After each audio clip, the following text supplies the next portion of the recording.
자, 이제 질문하실 분들 손을 들어주십시오.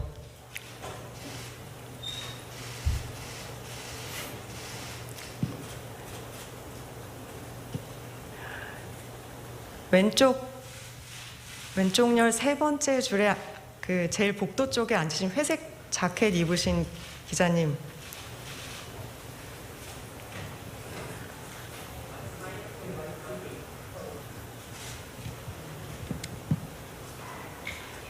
네, 안녕하십니까. 중부일보에 국회 출입하고 있는 이진원 기자라고 합니다. 유력한 라이벌인 이재명 경기도지사도 7월 1일 날 출마를 선언을 합니다. 두 분 다 공정을 화두로 제시하고 계시는데요.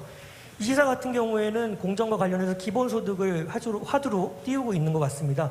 우리 윤 전 총장님께서는 어떤 화두를 공정의 키워드로 제시하실지가 궁금합니다.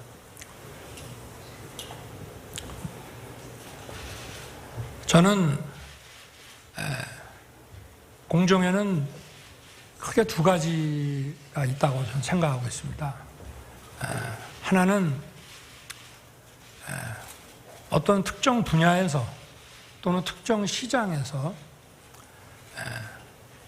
공정한 룰에 따라 그 경쟁하고 거기에 따라 어떤 그 보상이 주어지는 그런 공정이 있고, 또 국민 전체, 또 국민 한 분 한 분의 생애 전 주기에 그 기회의 그 공정이 있다고 저는 봅니다.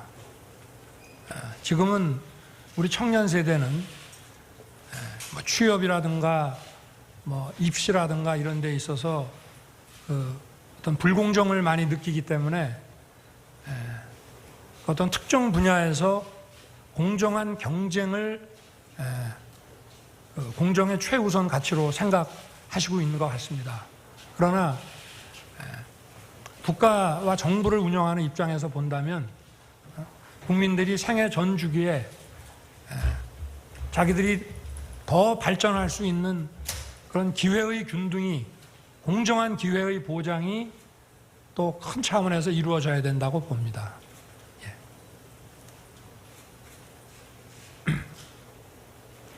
네, 이번에는 오른쪽 열에서 한 분 모시도록 하겠습니다.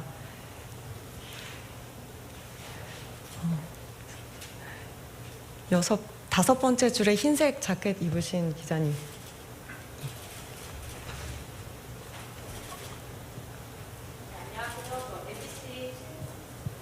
네, MBC 신수아라고 합니다.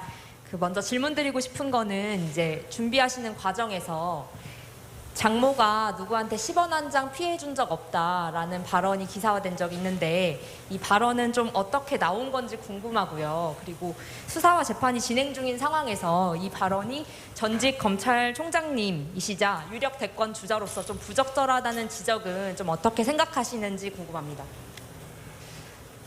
저도 그런 표현을 한 적이 없는데 그게 어떻게 나왔는지는 잘 모르겠습니다만은 저는 검사로 재직하는 동안이나 그 이후에나 법 적용에는 절대 예외가 있을 수 없다는 그 신념으로 일을 해왔습니다. 그리고 뭐 제 친인척이든 또는 뭐 어떠한 지위와 위치에 있던 분들이건 간에 그 수사와 재판, 법 적용에 있어서는 예외가 없어야 된다는 생각에 변함이 없고요. 그리고 다만 저도 그 검찰총장 시절에 많이 강조를 했습니다마는 그 법집행이라고 하는 것은 국민들이 납득할 수 있게 공정하게 이루어져야 한다. 그래서 공정한 절차가 담보돼야 하고, 그 공정한 절차에 따른 법 집행에는 누구도 예외가 있을 수 없다. 이렇게 말씀을 드리겠습니다. 네, 다음 질문을 받아보도록 하겠습니다. 이번에는 왼쪽 열의 네 번째 줄에 가운데 계시는 기자님, 검정색 옷을 입으셨습니다.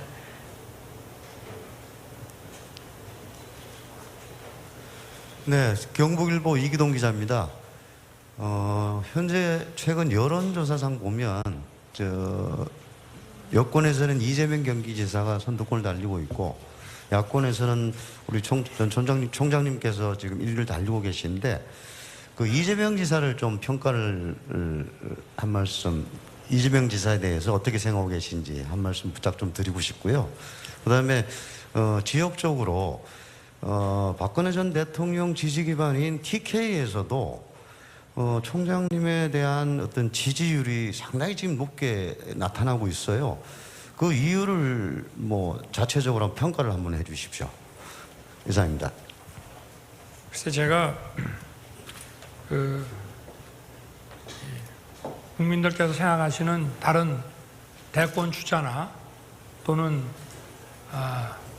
저에 대해서 그 성원을 보내주시는 그 국민들의 그 생각에 대해서 이렇게 평가한다는 것은 좀 적절하지는 않는 것 같습니다만은 우리 기자분께서 물어보시니까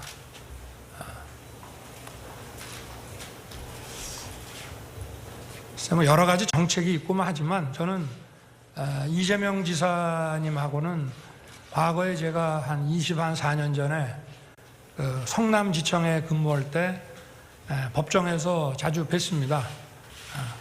굉장히 열심히 하시고 변론도 잘 하셨던 것으로 기억이 나고, 그다음에 뭐 개별 정책에 대해서는 제가 오늘 이 자리에서 좀 말씀드리는 것보다 앞으로 이제 그런 말을 할 수 있는 기회가 오지 않겠나 이렇게 보고 있습니다. 그리고 대구 경북 지역의 그 지지에 대해서는 그 대구 경북 지역 우리 주민들께서 저를 많이 성원해 주시고 하는 것은 이분들이 어떤 지역 연고 정치인에 대한 좀 어떤 안타까운 마음 이런 것보다도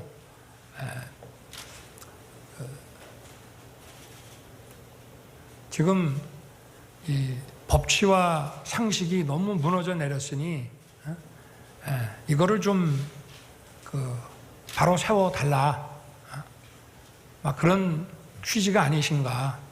그리고 좀 지난 얘기입니다만은 제가 이제 2013년에 그 국정원 사건으로 14년 초에 그 대구로 이제 그 전보가 돼 갔는데, 저도 처음에 대구가 제가 이제 초임지고 그 다음에 부장을 대구에서 했고 3번째 근무였습니다. 그런데 이 지역 분들이 나를 좀 좋아 안 하시겠다 이렇게 생각을 했는데, 또 의외로 또 많은 분들이 격려를 해주시고 힘을 내라고 응원도 해주시고 그렇게 하셨습니다. 막 그런 것에 좀 연장선상이 아닌가. 그 지역 주민들도 그 법을 집행하는 데 있어서 그게 법과 절차에 위배되지 않은 것을 했다면은 어떤 정치적인 감정이나 뭐 이해득실 같은 것보다는 그런 점을 더 우선시하지 않으셨나. 그렇게 뭐 더는 말씀드리기가 어렵고 제 그냥 개인적으로 든 느낌을 그렇게 말씀드리겠습니다. 네. 네, 이번에는 좀 뒤쪽에 앉으신 기자님께 질문을 받아보겠습니다. 오른쪽 열에 제일 뒤에 앉아 계신 흰색 옷 입으신 기자님.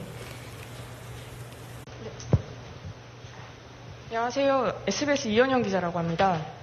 저 총장님께서 총장직을 사퇴하시고 지금 몇 개월 만에 이렇게 대권 후보로 직행하시게 됐는데, 검찰에 계시면서 하셨던 수사 등에 대해서 정치적 중립성 논란은 피할 수 없을 것 같은데 여기에 대해서 어떻게 생각하시는지 궁금합니다. 저는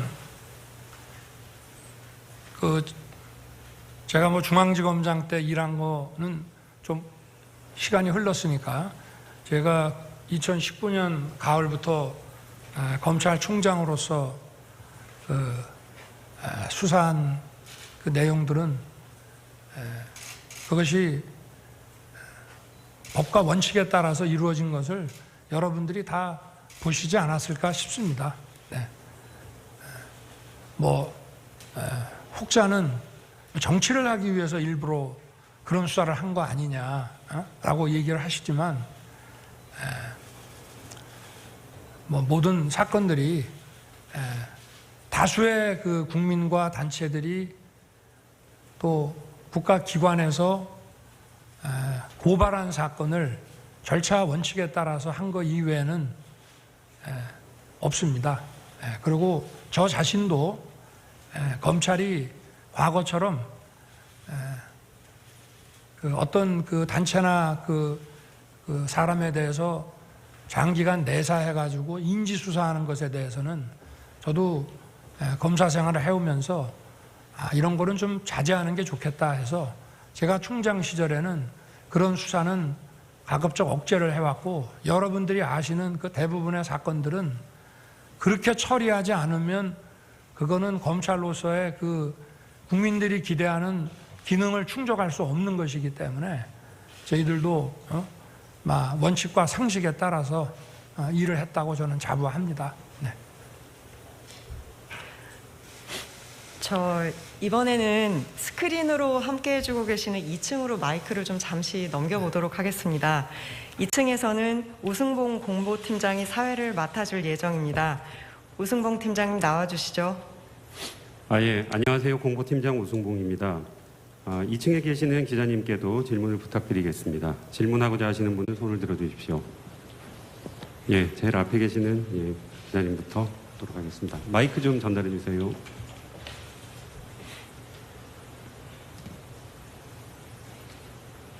네, OBS 김민주 기자입니다. 그 정치인 윤석열 얘기를 하시러 나오신 거니까 우선 2021년 6월 29일 현 시점에 왜 꼭 많은 후보들 가운데 대통령이 윤석열이어야 하는지 알기 쉽게 설명 부탁드리고요.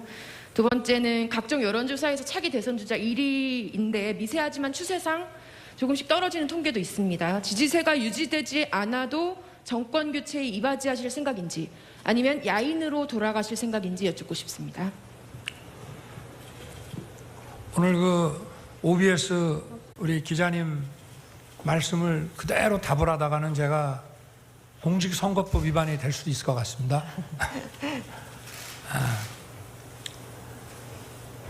저 아니면 안 된다 그런 거는 절대 아닙니다.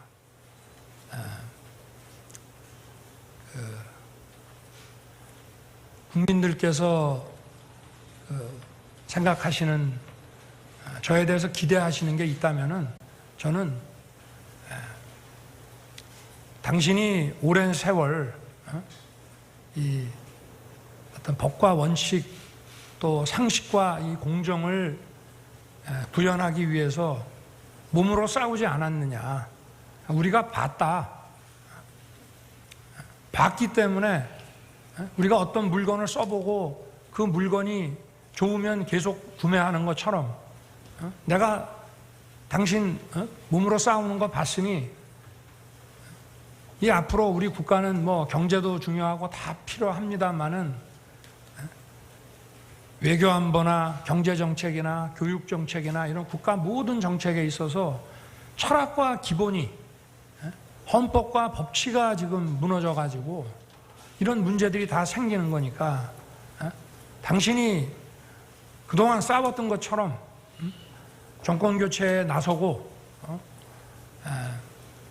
이런 무너진 그 법치와 상식을 바로 세워라. 저는 이런 뜻이라고 생각을 하고 있습니다. 그리고 지지세니 이런 문제에 대해서는 저는 아까도 말씀을 드렸지만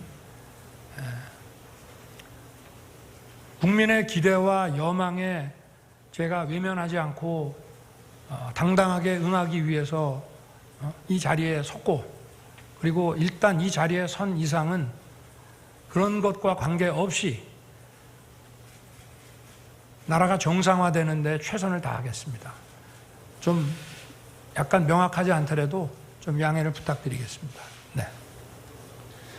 예, 더 많은 기자님들에게 기회를 드리기 위해서 한 분당 한 가지 질문만 해주시면 감사하겠습니다. 이번에는 요 가운데 줄 제일 뒤쪽에 계시는 기자님 질문을 받아보도록 하겠습니다.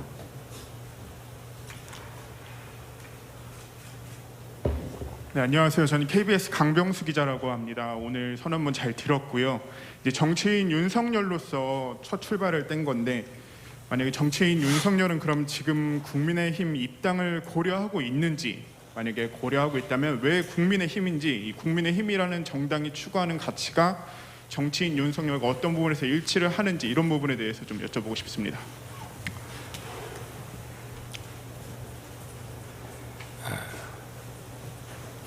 아까 제가 국민께 드리는 말씀에서 언급을 했습니다마는 저는 자유를 굉장히 중시합니다. 우리가 인류 역사를 보더라도 자유가 보장된 도시는 번영을 이뤘습니다. 그리고 강했습니다. 그러나 자유라는 것은 내 자유만이 중요한 것이 아니라 그 공동체의 다른 시민들의 자유도 함께 중요하고, 그러한 연대와 책임이 저는 인간의 존엄과 가치라는 어떤 헌법 정신이고, 또 공공정책에서는 복지로서 나타나는 것이라고 저는 생각합니다. 국민의힘이라는 정당이 과거에 탄핵도 겪었고, 국민들께서 보시기에 미흡하다고 생각하는 점들이 많으셨을 것입니다만은, 저는 기본적으로 이 자유라는 가치, 또 이 민주주의라는 것은 이 자유를 보장해주기 위한 것이고, 또 국가 공권력도 개인의 자유를 보장해야 된다는 것에서 한계를 갖고 거기서 멈춰 서야 되는 지점이 있는 것이지, 다수결이면은 모든 일이 된다고 하는 그런 철학에는 저는 동의할 수 없습니다. 그렇기 때문에 그 정치 철학 면에서는 국민의힘과 제가 생각을 같이 하고, 저는 국힘을 지지하지 않는 분이라 하더라도 저는 보수냐 진보냐 중도냐 이런 말을 별로 쓰고 싶어 하지 않지만, 어쨌든 이 지성과 상식을 가지고 국가가 운영되어야 된다고 생각하시는 분들은 이런 자유민주주의라는 가치에 전부 동의하지 않으실까 생각을 합니다. 저는 그 안에서 진보도 있고 보수도 있는 거라고 저는 생각을 합니다. 그리고 향후에 제 정치 행보에 대해서는 이미 제가 이 자리에 서기 전에 말씀을 다 드렸기 때문에 그것으로 좀 가름할 수 있지 않겠나 싶습니다. 네.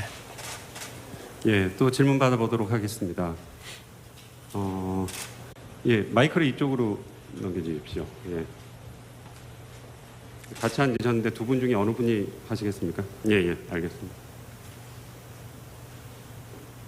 예, 안녕하세요. 저 아주경제 김도영 기자라고 합니다.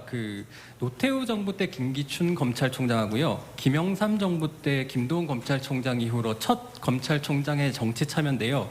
그동안 검찰총장을 역임했던 분들이 정치를 하지 않았던 거는 검찰의 독립성을 지키기 위해서라고 생각하는데, 이런 견해에 동의하시는지 궁금하고요. 또 총장님의 대선 출마로 인해서 검찰의 독립성이 훼손된다는 지적에 대해서 어떻게 생각하시는지 궁금합니다.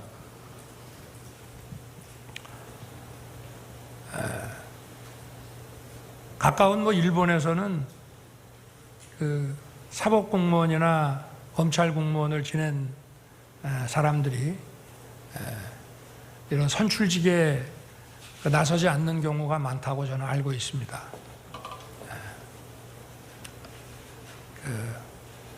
검찰의 정치적 중립이라는 것도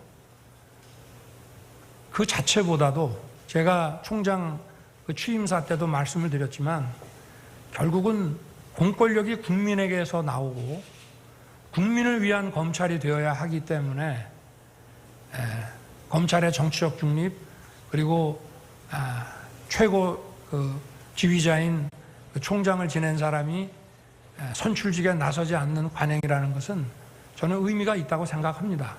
그러나 그것이 절대적인 원칙은 저는 아니라고 생각하고 있고요. 제가 이 정치에 참여하게 된 이 계기에 대해서는 아까 국민께 드리는 말씀에서 어느 정도 설명을 드렸고, 국민들의 어떤 법치와 상식을 되찾으라고 하는 그런 여망을 제가 외면할 수 없고, 또 제 헌신을 다해서 혼신을 다해서 제가 이 일을 해야 된다는 그런 생각을 하게 됐습니다. 그래서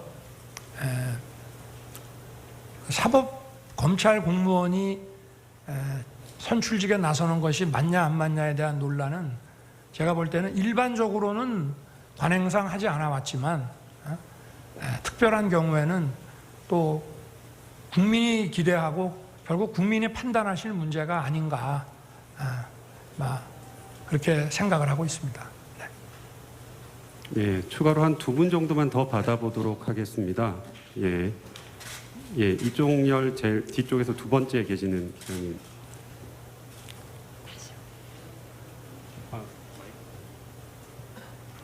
네, 시사인 문상현 기자입니다. 그 3월 검찰총장직 사퇴하실 때 기자들 앞에서 하셨던 말이 좀 더 구체화됐다는 느낌을 받았는데요. 뭐 현 정부 문제 좀 짚어주셨고 어떻게 해결해야 하는지에 대해서 말씀을 해주셨는데, 근데 그때도 그랬고 지금도 마찬가지로 그 역할을 왜 윤석열 검찰총장이 해야만 하는지에 대한 설명이 좀 다소 추상적이라는 느낌이 듭니다.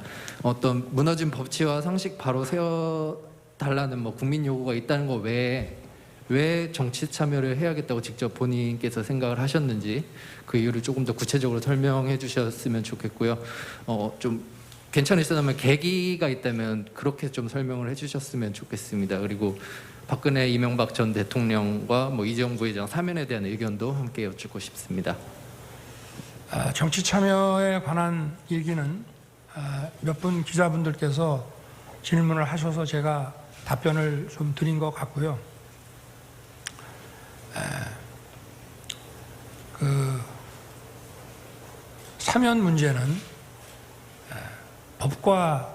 법을 적용하는 문제가 아니고 그거는 국민들의 그 민심을 살펴서 정치적으로 결단해야 되는 그런 문제입니다.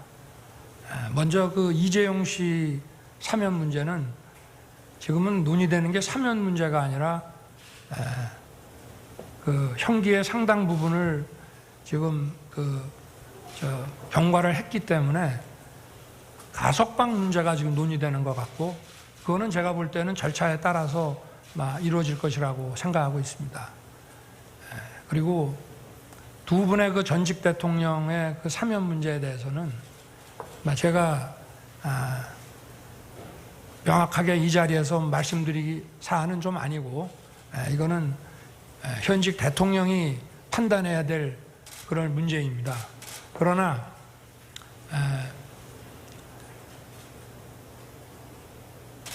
그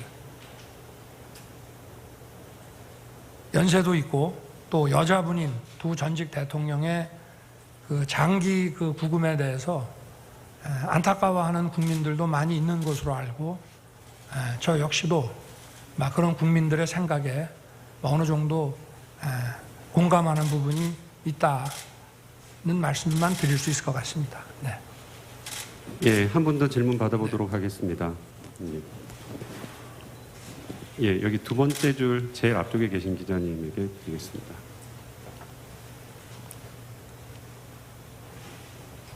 네, 연합뉴스TV 방현덕입니다. 국민의힘 입당에 대해서 말씀해 주셨는데요.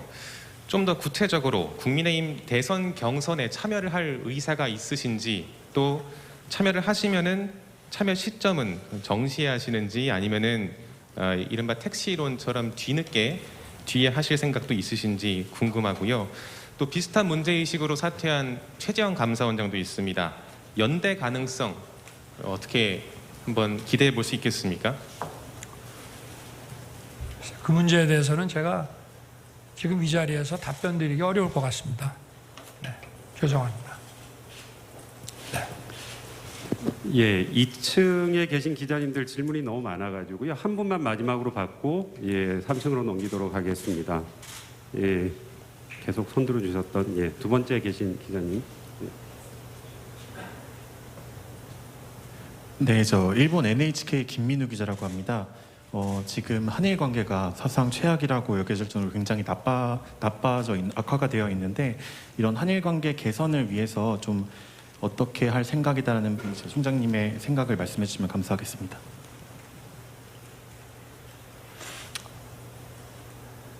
지금 한일 관계는 뭐 국민 여러분들께서 다 아시겠지만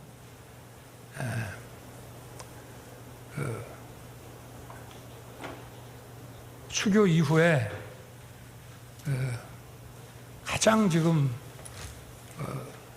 관계가 열악해지고 이제 회복이 불가능할 정도까지 지금 관계가 아주 망가졌습니다. 외교는 실용주의, 실사구시, 현실주의에 입각을 해야 되는데 어떤 그 이념 편향적인 죽창가를 부르다가 지금 여기까지 왔습니다. 그리고 이 정부가 지금 정권 말기에 이걸 어떻게든 또 수습을 해보려고 하는데 이제는 뭐 잘 되지 않는 것 같습니다. 저는 상식에 비추어 보더라도 우리 그 한일 관계에서는 과거사는 과거사대로 우리 후대가 그 역사를 정확하게 기억하기 위해서 그 진상을 명확히 해야 되는 문제가 있지만 또 우리 미래는 또 미래에 자라날 세대를 위해서 정말 실용적으로 협력을 해야 되는 그런 관계라고 저는 생각을 합니다. 지금 뭐 여러 가지 한일과의 관계가 이 정부 들어와서 망가진 그 위안부 문제 또 그 강제징용 문제 이런 것들하고 또 우리 그 한일 간의 이런 안보 협력이라든가 또 경제 무역 문제 이런 현안들을 전부 다 같이 그 하나의 테이블에 올려놓고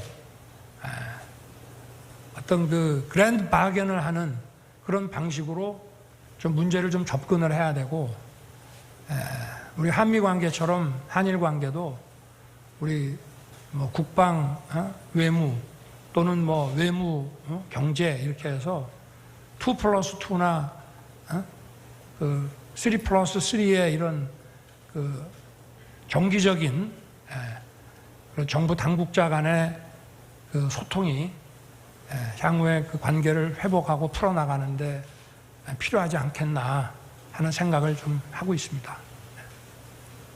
네. 2층에 계신 기자님들의 질의는 이 정도로 마무리하고요. 예, 자 이제 마이크를 다시 3층으로 넘겨보겠습니다. 최지연 부대변인님. 네, 이제 다시 3층에 자리하신 기자님들께 질문을 부탁드리도록 하겠습니다. 손들을 많이 들어주고 계셔서 우선 오른쪽 두 번째 줄에 앉으신 기자님 여러 번 손 들어주셨습니다. 네, 안녕하세요. YTN 박서경 기자라고 합니다. 그 이른바 윤석열 엑스파일과 관련해서 정치권의 공세에 대응하지 않겠다고 앞서 말씀을 해주셨는데요. 일각에서는 윤 전 총장님이 이제 직접 정면 돌파를 해야 한다는 의견도 있습니다. 여기에 대해서 지금 어떤 입장이신지 그리고 직접 이 문건을 확인하신 건지도 궁금합니다.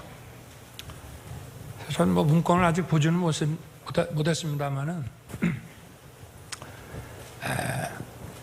국민 앞에 공직자 그것도 선출직 공직자로 그 나서는 사람은 저는 그 능력과 그 도덕성에 대해서 무제한 검증을 받아야 된다는 입장을 가지고 있습니다.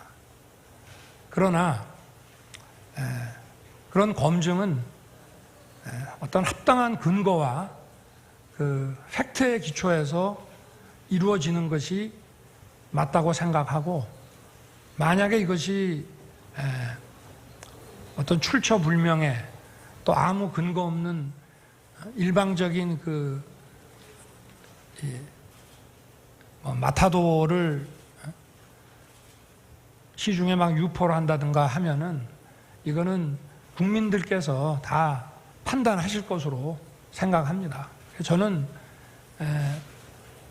어떤 그 저의 국정수행 능력이나 또 저희 그 도덕성과 관련해 가지고 어떤 합당한 근거를 가지고 저에게 제시를 하시면 제가 국민들이 궁금하지 않으시도록 제가 상세하게 설명을 해드릴 생각입니다. 네, 이번에는 왼쪽 열에서 한 분 모시겠습니다.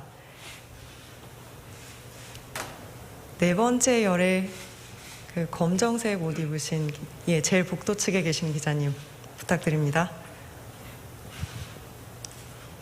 네, CBS 이정주 기자라고 합니다. 그 3월달에 사퇴하신 다음에 주로 이제 전원 정치하시다가 오늘 이렇게 직접 질의응답을 하게 돼서 좀 반갑습니다. 저는 그 경제 정책 관련해서 하나만 여쭤보고 싶은데요. 그 오늘 입장문 내시면서 그 공정과 상식이 통하는 세상, 그리고 이 현 정부의 어떤 가장 문제점 중에 하나가 미친 듯이 오르는 집값, 그리고 시장과 싸우는 주택 정책, 뭐 이런 식으로 좀 지적을 하셨어요. 현 정부의 가장 민심이 돌아선 지금 근본 요인도 부동산 정책 중에 하나인데, 그러면 총장님이 생각하시기에 최근에 정부 여당이 그 종부세를 상위 2%로 세금을 완화 정책을 좀 썼거든요. 이제 부동산 정책은 뭐 더 잘 아시겠지만 세제 정책, 그리고 대출, 금융 정책, 공급 정책 세 개가 이제 맞물려 돌아가는데, 세제에 있어서는 현 정부가 기조를 양보했다는 이런 비판이 좀 이래요.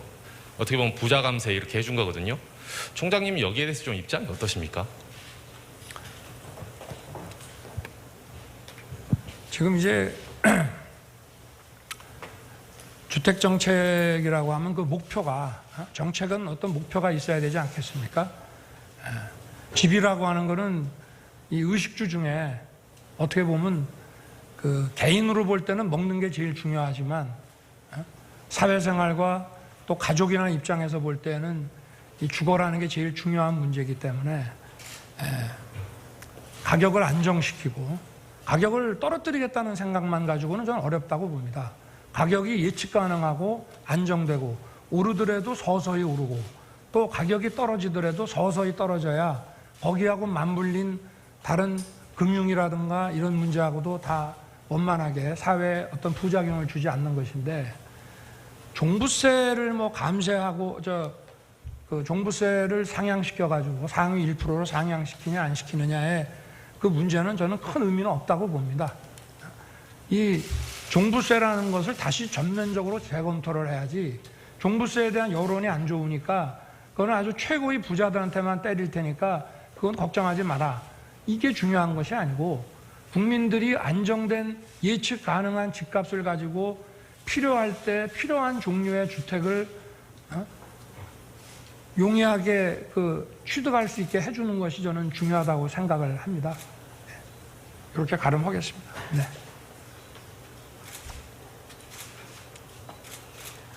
네, 이번엔 오른쪽 열에서 모시겠습니다. 그 네 번째 줄에 보라색 옷 입으신 기자님.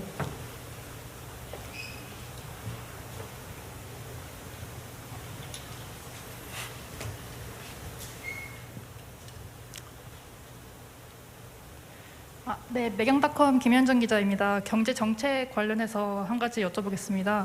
그 경제 정책 관련돼서 좀 구상안이 궁금한데요. 그 어떤 정책 기조를 가지고 계신지, 또 복지와 성장 그 둘 중에 어느 것에 좀 방점을 찍고 있고, 좀 구체적인 정책 캐치프레이즈가 어떻게 되는지 좀 여쭤보고 싶습니다.